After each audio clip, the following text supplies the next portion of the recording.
Sustain! Nutrition. Joe, subject. What's the best cardio for fat loss? What is the best cardio for fat loss? Go. So, it's one of the most popular questions. People looking for the best way to burn fat. You know, it's traditional that people do cardio to lose fat.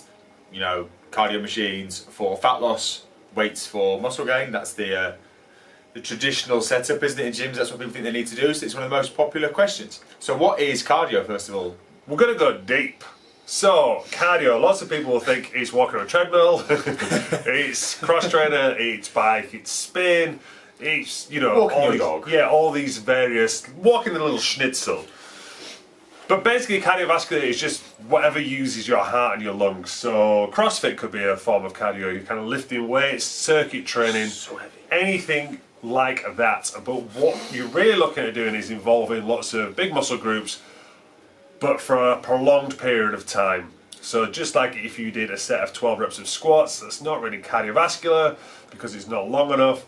But then if you did 45 minutes of squats, then that will be more classed as cardio because you're using big muscle groups continuously and getting that energy burnt. Yes, anything that's particularly taxing on the heart and lungs predominantly. So you have kind of two types of cardio that people are familiar with. So you've got HIIT, so high intensity intervals, and LISS, or steady state work. So LISS is low intensity steady state. So the two different, or the main difference, is that one of them, HIIT, is where you do a period of work followed by a period of rest, so traditionally called intervals, or with steady state you just work for a steady state. So there's pros and cons to both of them. There are pros and cons. A pro of kind of the LISS, the steady state stuff. This is a stop flirting on camera. The steady state stuff is it's low skill set, so you really don't have to do much unless you fall off a stationary bike or you can't walk on a treadmill or you can't walk outside. And it's not very demanding on your physique, you know, so there's no kind of recovery involved. You're not going to get injured doing it, and you can do it for a long time, so you can walk for hours and hours per day. Whereas HIIT is obviously high intensity. There are going to be some exercises where it's not going to be suited for certain people, you know, doing things like burpees, hill sprints, you know, even like rowing intervals, and it does take some recovery as well. So it's, you know, it's not something you can do for hours and hours each day. Some people aren't, you know, in a position to do HIIT, so there's some people who we've dealt with in the past, or you'd see in a gym setting who it's just going to be too much for them. If you make them work to a high intensity for 30 seconds on a rower, they're going to struggle to get the recovery to do it again. So they would benefit from, you know, a more of a beginner approach of something like a steady state workout where you just work for 10 minutes and you gradually build this up until you're able to recover a little bit faster. You know, you work to a high intensity and it takes you too long to recover, then HIIT's not appropriate for you. If you're unable to work to a high intensity, some people just are unable mentally to push themselves to those points, then HIIT's probably not appropriate for you either. You'll see people, they'll take their 20-minute jogging pace and they'll do it for a minute on, a minute off. Well, there's no benefit to that. You know, you need to make sure that you earn your rest when it comes to HIIT. So you see people kind of stepping off the treadmills and looking like we do now. In fact, maybe even a bit less tired than we are. Maybe better. Yeah, maybe looking more sprightly because they've just not worked hard enough. So ultimately, whilst you do have the two types, you need to look at what's best for you to do and what you're physically capable of. Yeah, it's always a bit of a red flag for me when clients say that they've done 45 minutes, 30 minutes, an hour of HIIT training because you know the very nature of it being high intensity means that you can't do it for, you know, 30, 40, 50 minutes. That is going to be more kind of low intensity stuff. So you've just got to be careful that you are working kind of as hard as you can, or pretty much as hard as you can for that period, so you deserve or you need the rest. If you're just doing a minute on and a minute off and that minute is just steady state, then effectively you're just doing half the work that you could do if you just did a steady state workout.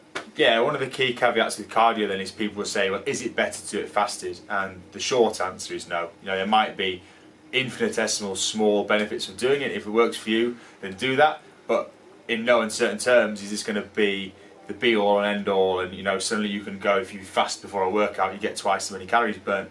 It's not quite how it works. So just focus on sticking with what you can do that's going to burn the most calories, and don't worry about kind of the minor details on that one. Yeah, I mean, if you feel better training fasted, you know, if you want to wake up in the morning and that's the only time you can do your workout, or that's the time you feel best in your workout, and you don't want to eat, then cool, go for it.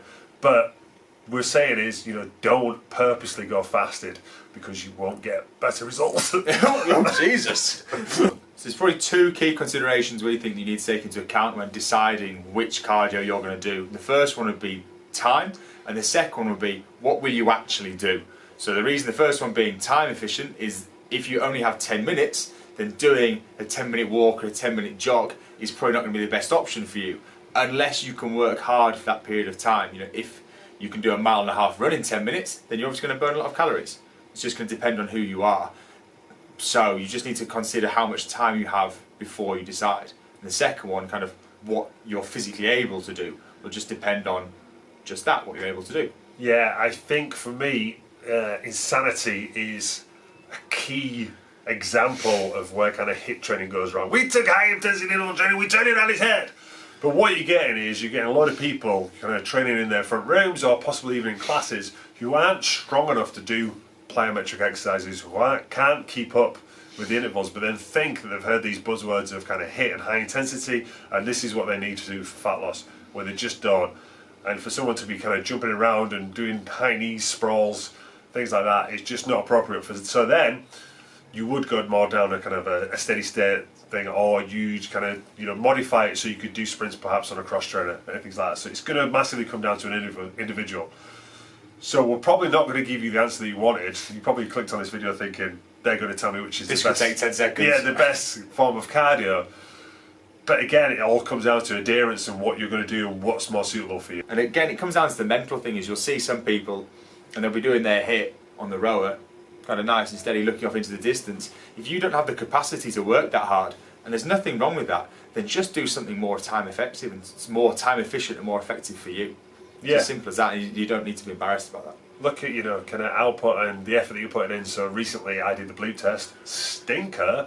I was speaking to one guy afterwards, and he was concerned that he was the first person to drop out, the first person to finish on the bleep test. But effectively, he was working at his maximum, he was working at his 100%. So if he went at level 5, he was working just as hard as the people who finished on level 12, 13, 14, because everyone was just going at 100%. So it's more about the effort that you put in. Yeah, it's not who's fittest, it's who's working hardest. And the people who will improve the most are the ones who are working the hardest.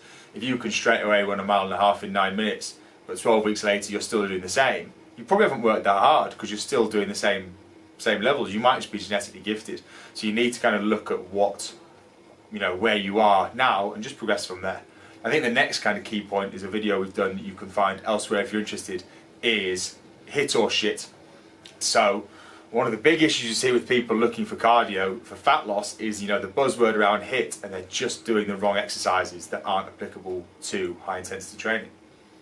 Yeah, looking just for the big movements, the ones that are going to be the most taxing. As I said right at the start, you want to burn as much energy as possible. So doing this, or doing a plank, or doing crunches, working tiny muscle groups, it's not going to get the effects that you want. It's not going to get the calorie burn. It's not going to ramp up the heart rate and make you breathe hard. Whereas doing burpees, squat jumps, hill sprints, rowing sprints, bike sprints, etc. will. So looking for suitable exercise as well is going to have a massive impact on your cardio. Yeah, it's trying to find what's inefficient for you, and this is kind of one of our favourite things, is you look at kind of Mo Farah, his ability to run a 10k, he's not going to burn that much energy if he runs it at an average speed or even a fast speed. For him. Yeah, average for him, because he's really, really good at it. Now if you've got him on a rower or a bike or doing hill running or something he's not used to, suddenly it's going to completely tax his body in a different way, and he'll burn a lot more energy there because he's really inefficient. So this is what we're looking to do. You don't want to do the easy movements, the ones you're used to. And this is where variables with training can be really beneficial, because it can completely throw you out of your comfort zone and suddenly you'll burn a lot more energy.